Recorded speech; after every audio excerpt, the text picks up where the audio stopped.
perder esse momento. Em dias normais, nós estaríamos nesse final de semana com a nossa conferência Intimidade, Fogo e Paixão. E eu acredito que você deve ter percebido que nós temos experimentado um pouco de cada uma dessas coisas aqui. E o pastor Emerson, ele é não somente um amigo, não somente um irmão, ele é um homem a qual eu tenho aprendido a admirar. É ele que eu jogo as canções lá no grupo, quando ele manda, e vocês estão vendo ele adorar o Senhor lá, né? Admiro ele pelas suas muitas habilidades, mas sobretudo por ser um homem de Deus. Fica à vontade, meu pastor, que Deus use você poderosamente, e segundo o decreto, até as 5 horas está valendo. Então fica à vontade, deixa Jesus te usar. Graças e paz, irmãos. Que alegria estar aqui com os irmãos. Aleluia, aleluia. Estava comentando, eu vim hoje com o pastor Límica, me acompanhando aqui. A gente estava ali sentado antes do culto, eu dizendo para ele como eu aprendo, né, com esses irmãos, com o pastor Vanderlei, pastor Paulo, né, que deu a honra de estar aqui. Cadê o pastor Paulo? Se deu uma saidinha. Pastor Alene, pastor Albânia, meus pastores, né, que me ensinam demais, né? E, de fato, já vim aqui algumas vezes, já pude falar para os irmãos algumas vezes, mas toda vez que eu venho aqui, eu saio mais apaixonado por Jesus. Que paixão maravilhosa, que momento extraordinário, né? A dedicação, a entrega. E o Senhor, Ele nos constrange, sempre nos dizendo que há algo mais. Há um caminho mais excelente, há uma vida de mais intimidade para viver com o Senhor. Que bênção poder estar aqui com os irmãos e poder ser tão abençoado. Sei que se a gente pudesse encerrar aqui, de fato, o Senhor já tratou muito, pelo menos no meu coração, de uma forma maravilhosa. E eu estou muito grato a Deus por estar aqui com os irmãos nesta manhã, grato pelo pastor Vanderlei, o convite, pastor Albânia. Deus abençoe cada vez mais e frutifique essa casa, em nome de Jesus. Quero compartilhar um texto da palavra do Senhor que está lá em Isaías, capítulo 40. É um texto um tanto conhecido. Isaías capítulo 40, eu vou fazer a leitura apenas dos versos 28, 29, 30 e 31. Se você pode, abra sua Bíblia, Isaías capítulo 40, verso 28 até o verso 31.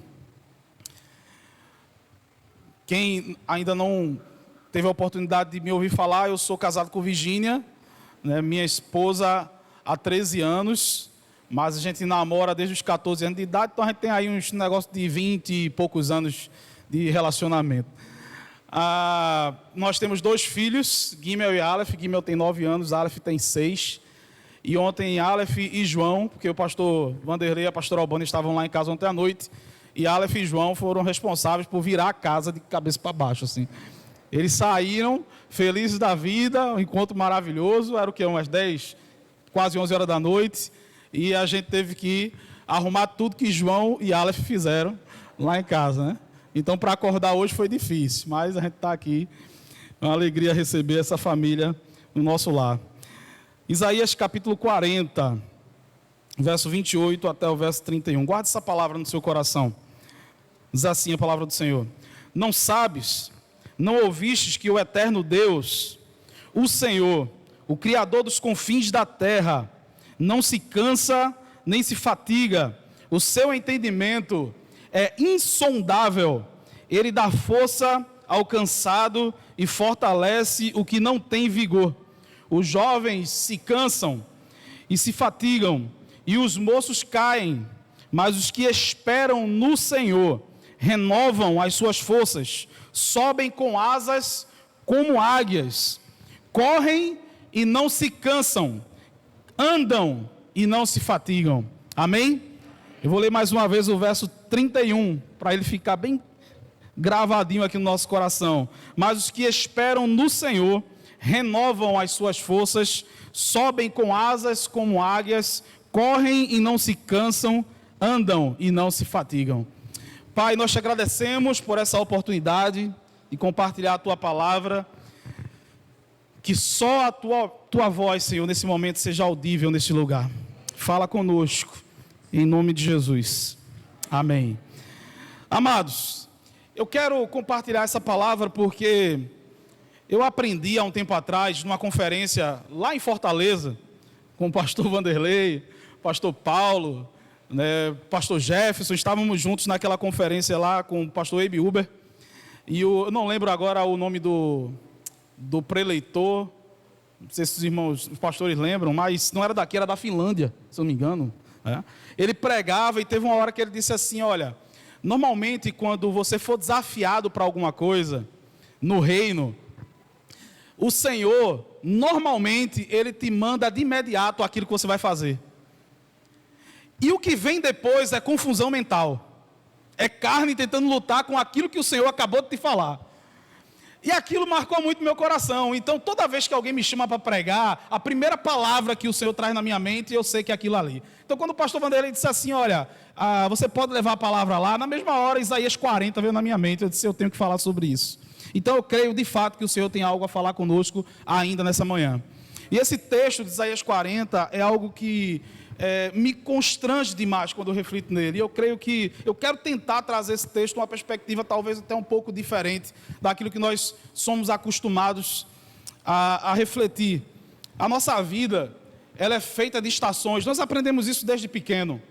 Desde a escola, lá nós sabemos que a nossa vida ela é formada ou forjada por estações. Nós temos a estação que talvez o nordestino mais goste, que é o verão, né, por causa das praias. A gente gosta do verão, do calor, das praias, do passeio. Isso é bom demais, mas é bastante quente, principalmente para a gente aqui. Depois do verão tem uma estação que ela é vista como uma estação transitória, que é o outono. O outono é uma preparação, na verdade, para o inverno. Então o outono, ele diminui as temperaturas do verão para que a gente tenha condições de entrar no inverno. E não ter esse choque térmico. Na teoria, que a gente sabe aqui no Nordeste, quase não funciona esse negócio. Mas, disseram para a gente sabe que tem essas estações aí. E depois do inverno vem a primavera. E a primavera é vista pelos poetas e por todos os estudiosos como a estação mais amena do ano, a estação mais gostosa. A estação, vamos dizer assim, mais almejada por todos. A primavera. Os frutos brotando, as flores saindo, as ruas mais bonitas. Então a primavera é algo que nós almejamos muito. O problema é quando nós pensamos que a nossa vida se resume à primavera. E nós esquecemos dos ciclos que são necessários para que a gente atravesse. O problema é que tem muito crente achando que viver a vida cristã é viver eternamente na primavera.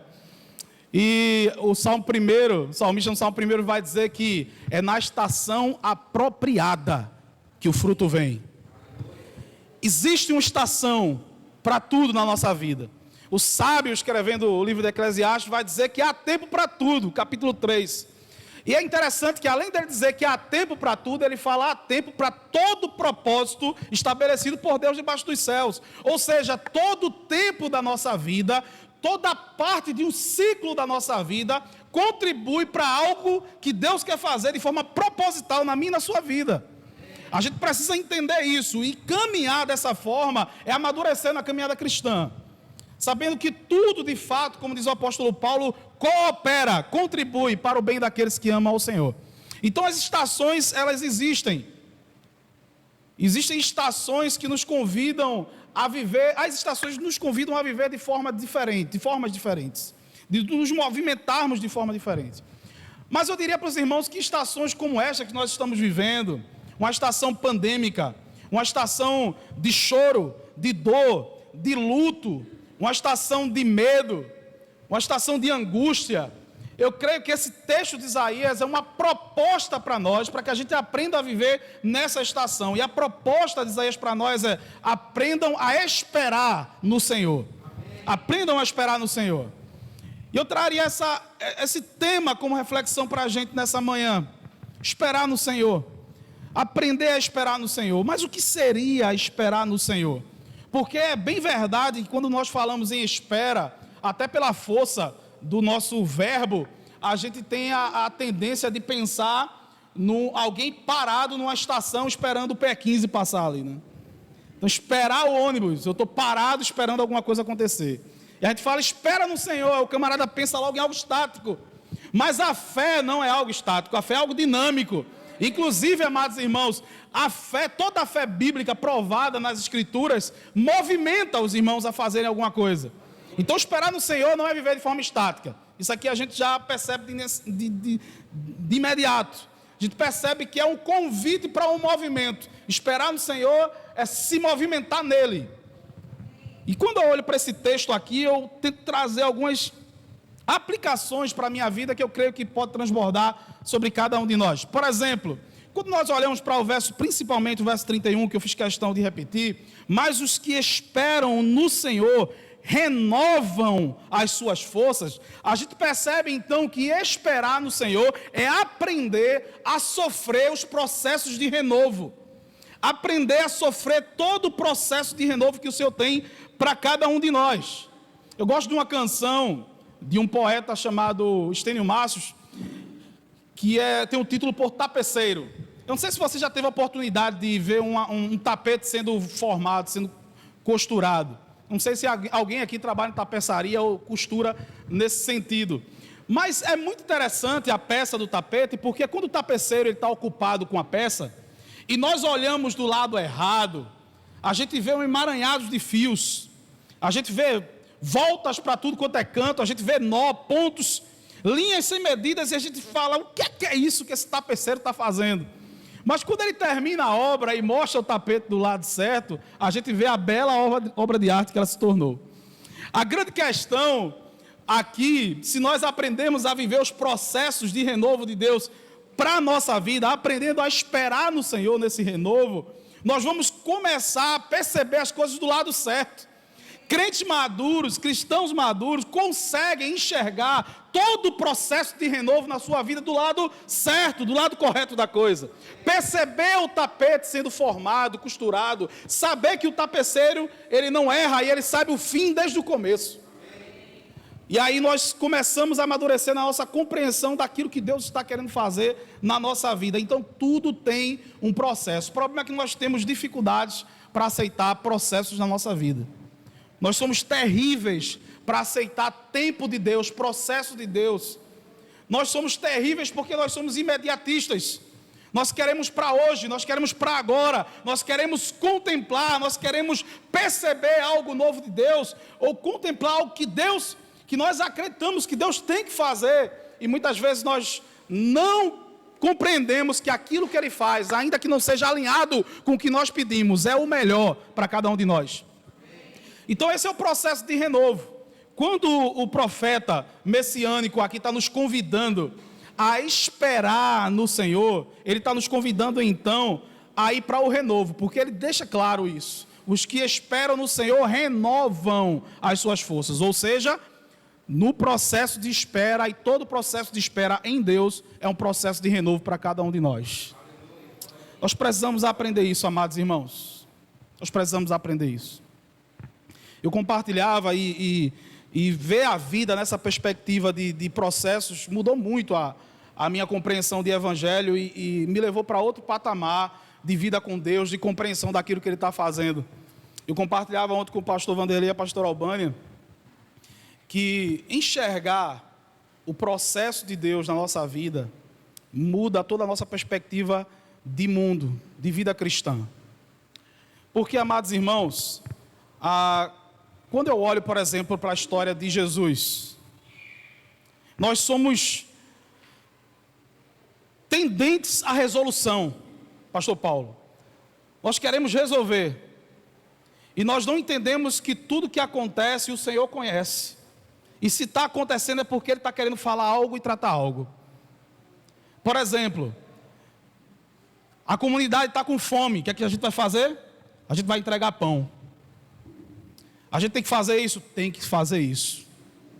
Só que não é só isso. Como o Clefson, acho que ele falou aqui à frente, tem algo mais a ser feito. E deixa eu dizer uma coisa para você. A necessidade, ela sempre vai existir. Sempre vai existir. Porque o propósito da necessidade é fazer com que a igreja aprenda a sentar à mesa. A fazer com que a igreja aprenda a amar as pessoas que estão necessitando.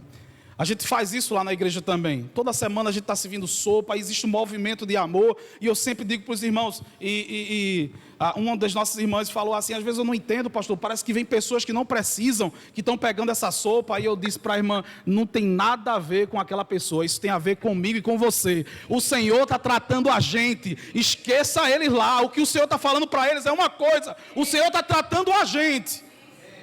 É isso que está acontecendo, quando a gente se envolve, a necessidade sempre vai existir, porque o Senhor está nos convidando a sentar à mesa com eles. Isso é um processo de Deus para a nossa vida. É pecado a gente pensar de forma resolutiva, enquanto o Senhor está nos chamando a pensar de forma redentora. O Senhor não veio trazer resolução para esse mundo, Ele veio trazer redenção. Resolução é imediato, redenção é um processo, irmãos. Eu lembro quando Jesus dialogou com Pedro e com os discípulos em Mateus capítulo 16, perguntando o que é que andam falando de mim por aí. Vocês lembram da história? E de repente eles começaram a dizer, dizem que o Senhor é um profeta, João Batista, e falaram tudo a respeito de Jesus, mas não falaram o que Jesus de fato era. Tá, e vocês que estão andando comigo, já perceberam que eu sou? O que vocês dizem que eu sou? E Pedro, ele diz, tu és o Cristo, o Filho do Deus vivo. Aquilo alegra o coração de Jesus. Jesus diz, de fato, Pedro, o que você falou é algo maravilhoso. Sobre essa tua afirmação, esse fundamento, essa pedra que você acabou de lançar, eu vou edificar a minha igreja. Há uma alegria ali naquele momento. Mas a partir daquele momento, diz a palavra, Mateus capítulo 16, versículo 20, versículo 21, Jesus começa a dizer para eles, por causa da revelação de Pedro, Jesus começa a dizer para eles qual era o fim dele. E começa a dizer que ia para a cruz. Já que vocês entenderam que eu sou, então agora me sinto à vontade para revelar para vocês algo extraordinário. É necessário que eu vá para Jerusalém. É necessário que eu sofra. É necessário que eu seja morto. Aí vem Pedro com a mente resolutiva. Não faz isso, Senhor. Não faça isso. O que é que Jesus diz? Arreda-te daqui, Satanás. Porque você não entende os propósitos e o processo de Deus. Amados irmãos, a mensagem, presta atenção nisso, a mensagem de Satanás para a igreja nos últimos dias é: poupe-se. Poupe-se, você não precisa disso. Você não precisa fazer isso. O irmão já te machucou demais, poupe-se.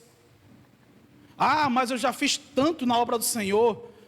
Poupe-se. É o diabo que está falando isso para você. Poupe-se. Poupe-se. Poupe sua vida. Poupe sua vida. Porque se tem uma coisa que crente precisa aprender a fazer, é se perder. Porque a gente vive a vida toda tentando se salvar. Enquanto Jesus diz que o caminho é o contrário. Porque todo aquele que quer salvar a sua vida, perdê-la-á. Mas todo aquele que por amor de mim perder a sua vida, vai achar. Não se poupe. Não se poupe. Viva intensamente para o Senhor. Se jogue para o Senhor. Viva tudo que Ele tem para você. Viva tudo que Ele tem para você. Eu vejo isso claramente na vida de Pedro, essa necessidade. E Pedro vai levar isso até a Via Cruz. Quando Jesus está sendo preso, depois de descer do monte, depois do momento de oração, e vem aqueles que vão prender Jesus, e mais uma vez a mente resolutiva de Pedro puxa a espada, ele quer resolver. E Jesus fala: calma aí, rapaz. Você está pensando que se trata de resolução? Você não sabia que se eu quisesse resolver essa parada, eu pediria a miríades de anjos, viria e resolver esse negócio aqui. Mas não se trata de resolução, se trata de redenção. Pedro, você precisa aprender, existe um processo que eu preciso viver para que a humanidade seja salva. Amados, em nome de Jesus, isso é diabólico. Pensar em se poupar, pensar em resolver, meu pirão primeiro, não é isso? Pouca farinha, meu pirão primeiro. Sempre na perspectiva de querer se dar bem, sempre na perspectiva de querer tirar vantagem. Sou eu vou resolver, é para mim, em nome de Jesus. Em nome de Jesus, que o Espírito Santo esteja quebrando tudo isso nessa manhã. Não se poupe. Gaste sua vida no reino. Gaste sua vida no reino. Então, a primeira coisa que eu aprendo aqui é que esperar no Senhor é aprender a sofrer esse processo de renovação. Recebendo de Deus. O Jó, ele tinha essa compreensão. E uma vez, sendo indagado pelos seus amigos, ele disse: eu aprendi a receber o bem de Deus, como não vou aprender a receber o mal? Se é que pode vir algum mal da parte de Deus. Porque esse mal da parte de Deus, metaforicamente, é a sua graça e a sua bondade nos forjando.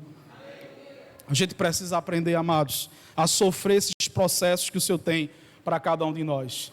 Segunda coisa, para você guardar no seu coração: esperar no Senhor é ter a convicção de que aquele em quem esperamos não parou de trabalhar. Ele está trabalhando o tempo todo.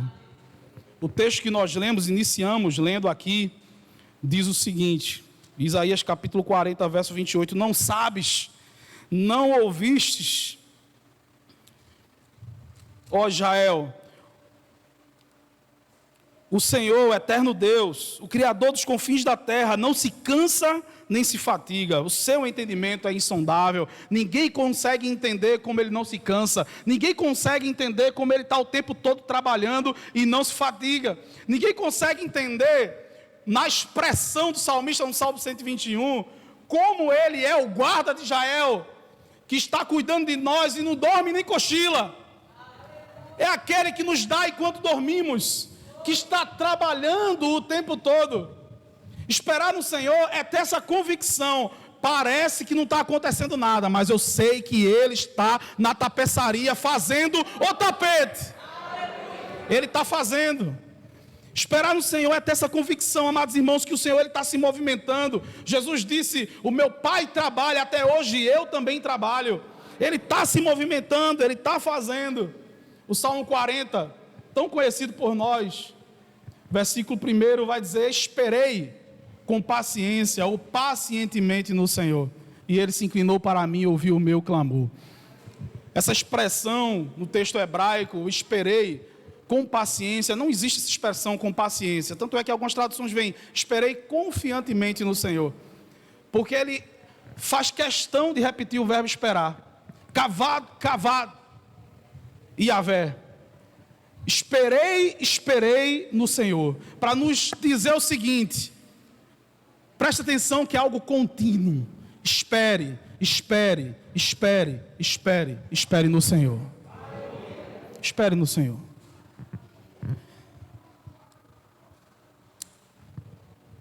Jó capítulo 19, versículo 25. Ainda no dilema com os seus amigos, a expressão que sai do seu coração: eu sei.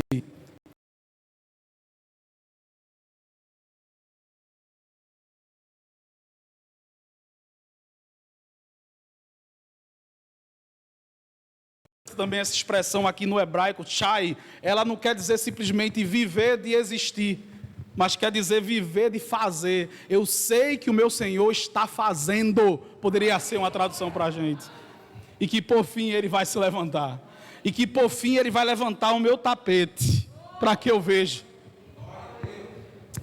Amados irmãos, esperar no Senhor é ter essa convicção de que o Senhor Ele está trabalhando, Ele está fazendo, é no tempo dEle. Ele vai fazer o que Ele quer nessa estação apropriada para que o fruto venha. Esperar no Senhor, amados irmãos, é se preparar para voos mais altos. Porque a expressão que nós lemos aqui do verso 30, já no finalzinho, sobem com asas como águias. Os que esperam no Senhor renovam as suas forças, sobem com asas como águias. Amados, essa palavra aqui tratou meu coração. Eu confesso que foi aqui que deu cangancho na minha vida. Foi aqui que eu disse: como assim? E o Senhor, Ele foi trabalhando a minha mente para compreender o que seria subir como asas como águia. Eu sei, amados, que normalmente a gente pensa voos em termos de prosperidade pessoal. Isso não é errado. Isso não é errado. É fato que o Senhor Ele pode nos fazer prosperar sim. Mas antes disso aqui ser uma mensagem de autoajuda, isso aqui é uma mensagem de ajuda do alto. O que o Senhor está nos dizendo aqui, nos fazendo lembrar, é que o voo mais alto de Jesus, enquanto esteve aqui na terra, foi a cruz. Foi a cruz. E o apóstolo Paulo, em Filipenses capítulo 2, vai nos lembrar que ninguém desceu mais baixo do que ele. Por isso que ninguém recebeu um nome acima do dele. Então, enquanto a gente estiver aqui, o nosso voo mais alto pode ser a cruz. O apóstolo Paulo, quando ele termina a sua terceira viagem missionária, já no finalzinho da sua vida, pastor Alendo, já terminando a sua caminhada. Alguns dizem que ele já está ali na sua fase de velhice, realmente, para depois ir para Jerusalém, depois ser preso e ir para Roma. Ele volta, Atos capítulo 20, versículo 24, ele começa a dizer, os versículos anteriores, que precisa voltar para Jerusalém, que a estação, o tempo próprio para ele naquele momento era voltar para Jerusalém. E os seus irmãos, com muito amor, diziam assim: Paulo, não, você precisa se poupar. Você sabe o que vai acontecer se você for para Jerusalém, Paulo? Você precisa se guardar. Não vá. Ele diz: não, eu tenho que ir. O Espírito Santo me revelou de cidade em cidade onde eu passava, que ao fim eu tinha que voltar para Jerusalém. E mais gente chega no caminho. Paulo, você sabe o que vai acontecer com você. Não faça isso, se poupe. A expressão máxima para mim do apóstolo Paulo, que trata o meu coração, é: mais em nada tenho a minha vida preciosa para mim mesmo, contanto que eu cumpra o ministério que recebi do Senhor. Eu esperei no Senhor para viver esse tempo. Aleluia, irmãos. Jesus disse isso certa vez: foi para isto que eu vim, foi para a cruz, foi para este tempo que eu vim. Não me impeça de viver a plenitude do propósito de Deus na minha vida. Era isso que Jesus estava dizendo. Se a plenitude do propósito de Deus é a cruz, foi para isso que eu vim. Sabe, irmãos, isso tem que nos levar a outra perspectiva de vida.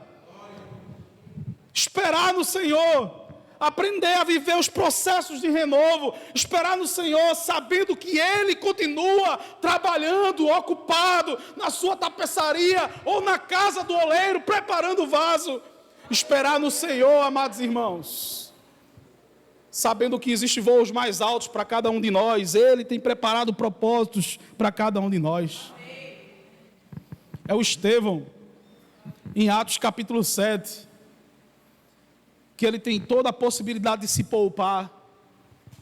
Ele tem toda a possibilidade de dizer assim: não foi isso bem que eu quis dizer na minha pregação, que tanto chateou vocês, judeus. Eu estou preparado para ser apedrejado e para repetir as mesmas palavras que o meu Senhor repetiu na cruz do Calvário. Porque se tem algo que o Senhor quer que eu voe, o mais alto que eu posso voar é a cruz de Cristo. Aleluia, aleluia. O texto nos diz: correm e não se cansam, caminham e não se fatigam. Esperar no Senhor, amados irmãos, é viver de forma completa. Eu quero encerrar com isso aqui. Guarde isso no seu coração. Se nós servimos a Jesus, se um dia nós entregamos a vida a Ele, nós não precisamos de mais nada. O Senhor é tudo que nós temos. E quando nós aprendemos a esperar no Senhor, preste atenção, nós vamos correr, mas não vamos nos cansar. Nós vamos andar, mas não vamos ficar fatigados. Eu compartilhava sobre isso com alguns irmãos que diziam estar cansados do ministério. Alguns irmãos da igreja. E diziam assim: olha, eu não aguento mais, eu faço e eles não vão. Pastor, o senhor veja aí, porque a gente faz tal coisa e não tem participação, a gente faz isso e não há. E eu, Pai, o que é isso, Senhor? E essa palavra veio no meu coração: olha, se você está fazendo algo no reino que está te cansando, é porque provavelmente você não está fazendo algo esperando no Senhor. E muito provavelmente o que você está fazendo não é o que o Senhor mandou você fazer. Ainda que haja muita boa vontade, ainda que você espiritualize o que você está fazendo, se não for aquilo que o Senhor mandou você fazer, pare, porque você vai cansar. Porque quando nós vamos a Jesus, o seu fardo é suave e leve. A gente precisa atentar para isso, irmãos. Acho que foi isso que o pastor Vanderlei me falou no sofá ontem, conversando. Ele dizendo das lutas que existem, mas o final da palavra é: mas é prazeroso, pastor. Aleluia. Cansa o corpo, cansa o físico, mas o espírito é renovado dia a dia. Porque eu estou esperando no Senhor, estou vivendo os processos do Senhor. É para Ele que eu estou fazendo. Essa é a grande diferença, irmãos. E para um buzeiro cansa, não tenha dúvida. É uma viagem cansativa, eu tive o prazer de ir lá com o pastor Vanderlei. É cansativo, é. Pregar o evangelho em um buzeiro é cansativo? Com certeza é cansativo. Mas os irmãos vieram aqui na frente testemunhar o quê? O renovo do Senhor. Ah, irmãos, é aprender a cancelar a nossa agenda para perguntar ao Senhor: qual é a tua agenda, Senhor?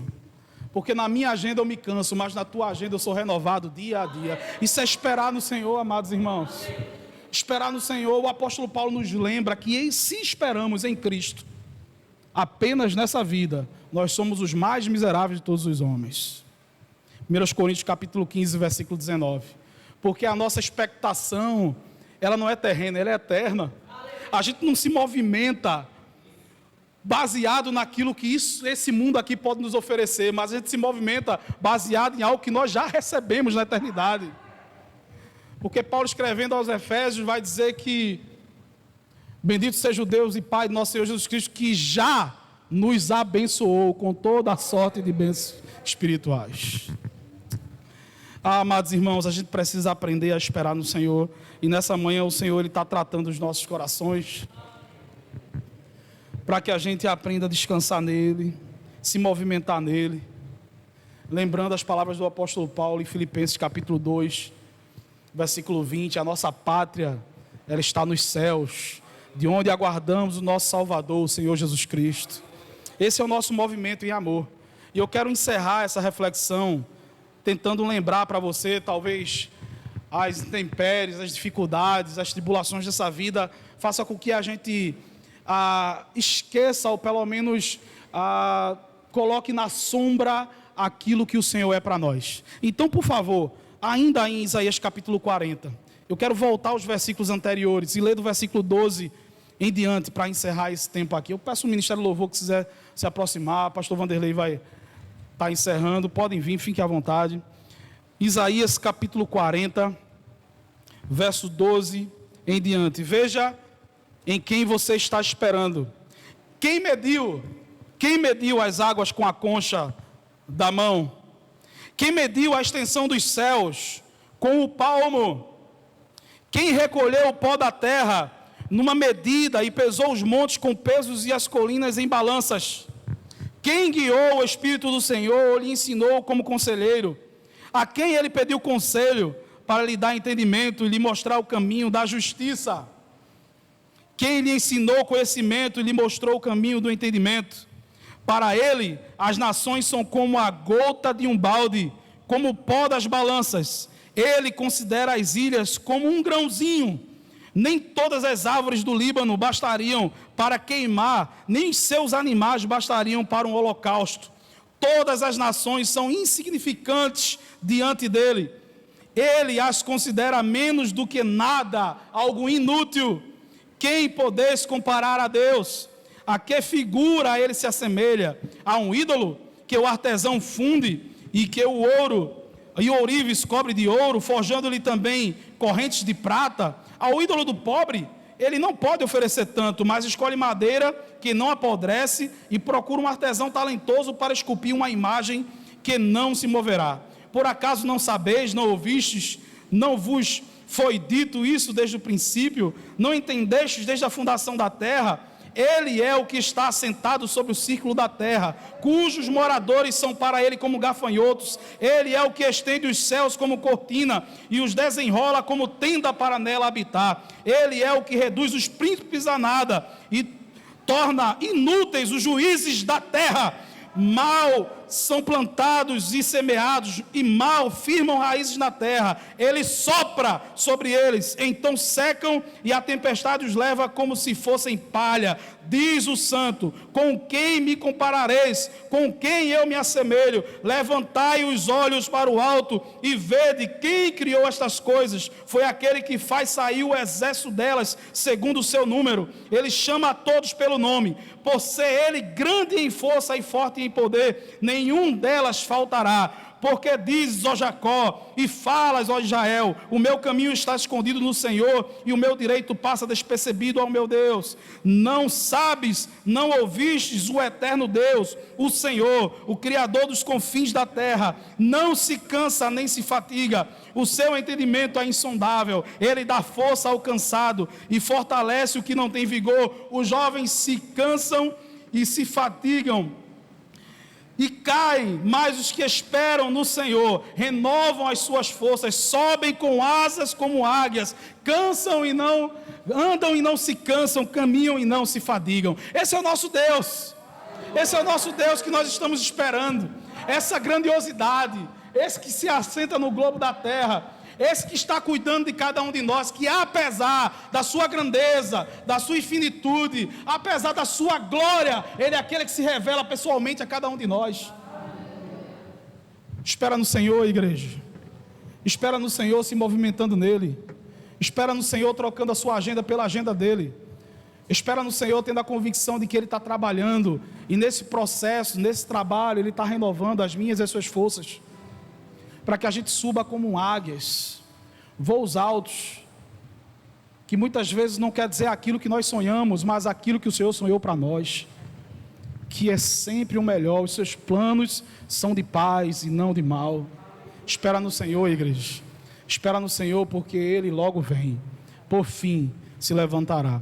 Louvado seja o nome do Senhor. Fique em pé no seu lugar, vamos orar juntos. Pai, nós agradecemos ao Senhor por esse tempo aqui tão precioso. Nós agradecemos por Tua palavra, Senhor, ter chegado até nós. Nós te pedimos perdão, e eu falo isso a partir de mim, pela nossa infantilidade, Senhor. Nós te pedimos perdão pela nossa pequenez, porque tantas e tantas vezes nós achamos que sabemos o que é melhor para nós, e por isso nós queremos dizer para o Senhor o que o Senhor tem que fazer. Mas o tapete, quando está na mão do tapeceiro, ele não fala nada. Ele não fala nada. Ele só é costurado. Ele aprende a viver os processos. Ele é renovado para no final de tudo uma bela obra de arte ser apresentada. O Senhor está trabalhando em nossas vidas. Nos livra, Senhor, de nos pouparmos no dia a dia. Nos livra, Senhor, de querer ser o nosso Deus, querendo nos salvar dia a dia. Nos livra, Senhor, de nós mesmos, da nossa carnalidade. Nos livra do nosso individualismo, nosso egocentrismo. Trata o coração da Tua igreja nessa manhã, Senhor, de tal forma que a gente se submeta àquilo que é a Tua agenda, àquilo que é o Teu propósito. Essa é a estação própria do Senhor para nós. Produz o fruto que o Senhor desejar. Aqui está a Tua igreja, em nome de Jesus. Amém.